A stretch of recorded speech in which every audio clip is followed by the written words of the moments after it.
네, 안녕하세요. 상속 증여 전문 세무사 최재혁입니다.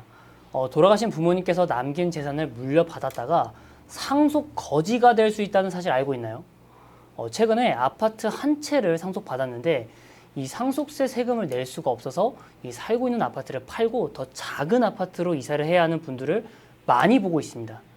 이런 상황 속에서 등장한 표현이 바로 이 상속 거지인데, 오늘은 상속세 대비를 하지 못해 소위 말하는 상속 거지가 된 이유와 이를 미리 대비하는 방법을 전부 알려드리겠습니다. 먼저 상속세가 뭔지 아시는 분들도 계시겠지만 한 번 더 쉽게 짚어드리겠습니다. 상속세란 사람이 사망한 뒤에 그 사람이 갖고 있던 재산을 물려주면서 발생하는 세금을 말합니다. 제가 상속세 의뢰를 받아 그 내용들을 좀 살펴보면 상속 재산으로 아파트 한 채, 그리고 보험금, 예금을 물려받는 케이스들이 정말 많습니다. 그런데 이분들 중에서 상속세를 미리 대비하지 못한 분들은 곤란한 일에 처하는 경우가 굉장히 많습니다. 예를 들어 아버지가 돌아가신 상황에서 20억 원짜리 아파트 한 채와 5천만 원 정도의 현금을 남겼다고 가정해 보겠습니다. 아버지께서 젊으셨을 때 아파트를 그냥 거주용으로 3억에서 5억 정도에 구매를 하고 그냥 10년, 20년 그곳에서 살기만 했을 뿐인데, 이 아버님께서 돌아가신 시점에 아파트 시세가 20억 원을 호가하게 되었습니다. 실제로도 이런 상황들이 자주 발생하는 편인데요. 여기서 문제가 하나 발생합니다. 왜냐하면 아버님께서 배우자가 계시는 경우에는 유산에 대한 상속세로 3억 2천만 원이, 배우자가 없는 경우에는 5억 2천만 원의 상속세가 발생합니다. 근데 또 이뿐만이 아닙니다. 상속세만 내면 세금을 다 냈다고 생각하시는 분들이 참 많은데, 이 부동산을 상속받아 취득하는 경우에는 취득세도 내셔야 됩니다. 취득세는 부동산 가액의 약 3% 정도인데 계산을 해보면 아파트 20억 원에 대한 취득세는 한 6천만 원 가량 됩니다. 여기에 각종 수수료까지 더하면 세금 및 세금 납부를 위해 최소 4억 원에서 6억 원 정도의 현금이 필요하게 됩니다. 이에 비해 현금을 상속받는 경우에는 상속세를 납부하기가 좀 수월합니다. 상속받은 현금 중 일부분은 세금이나 수수료로 납부를 하면 되기 때문입니다.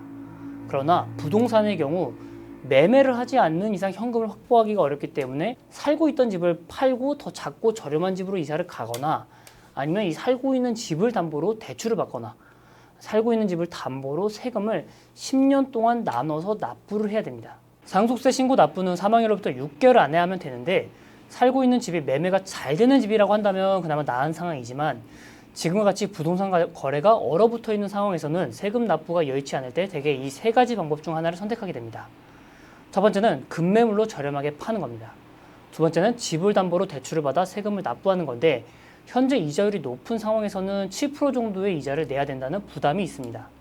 세 번째는 국세청에 이 아파트를 담보로 주고 세금을 10년간 나눠서 분할 납부하는 방법이 있습니다. 근데 이에 대해서도 가산금이라고 해서 세금을 전부 납부할 때까지 2.9% 정도의 이자를 지급을 해야 됩니다. 지금과 같이 부동산 가격이 폭등을 하기 전에는 이 상속세라는 세금은 부자들의 세금이었습니다. 왜냐하면 대부분의 아파트 가격이 10억 원을 하지 않았고, 이 기본공제 5억과 배우자 공제 5억 원을 제하면 납부할 세금이 거의 없었습니다. 그러나 현재는 서울 아파트 평균 가격 자체가 10억 원에 육박하기 때문에 아파트 한 채만 물려받아도 상속세 세금을 납부를 해야 됩니다. 이 인플레이션과 물가 상승 요인을 반영해서 상속세 세율이라던가 아니면 상속세 공제 금액을 좀 상향시키는 법 개정이 시급해 보이나, 이 아직도 30년 전의 법률을 그대로 시행하기 때문에 발생하는 문제라고 생각하시면 됩니다.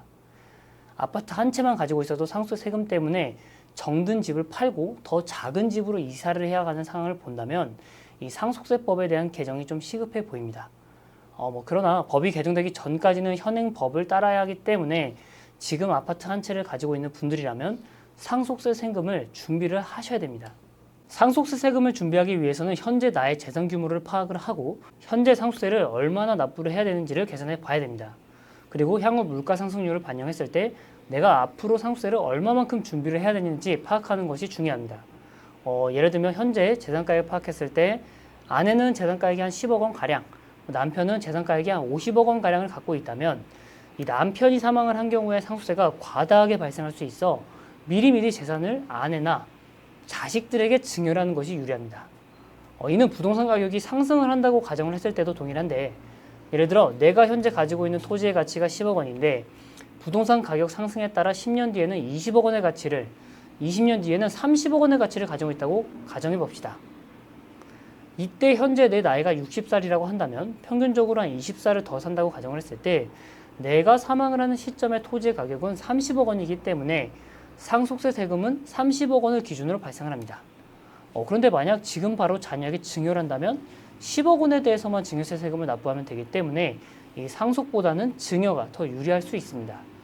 따라서 특히 지금과 같이 부동산 가치가 이 하락을 하고 있는 시기에는 전체적인 관점에서 보면 사전에 증여를 하는 것이 더 유리할 수 있습니다. 똑똑한 자산가들은 본인의 재산을 자녀에게 증여를 하기 위해 많은 의뢰를 하고 있습니다. 상속세 대비를 혼자서 진행하는 것은 불가능에 가깝기 때문에 세무사의 도움을 받아야 됩니다. 이와 관련하여 도움이 필요하신 분들은 아래 네이버 모두를 통해 상담 신청을 남겨주시면 연락을 드리도록 하겠습니다. 네, 감사합니다.